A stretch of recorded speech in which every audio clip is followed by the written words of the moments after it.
श्रीमहालक्ष्म्ये नमः।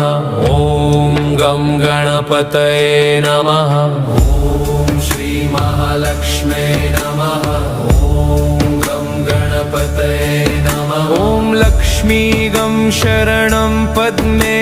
ॐ सिद्धिविनायक रक्ष रक्ष। ॐ धनलक्ष्मी देवी शक्ति। ॐ गणेश कृपा प्रदायक। ॐ शुभ लाभ नमः। ॐ मंगलम शक्तिदेव। ॐ आनंद ज्योति लक्ष्मी। ॐ विघ्ननाशक गणेश। ॐ हृदय पूर्ण शांति। ॐ लक्ष्मी गणेशाय नमः।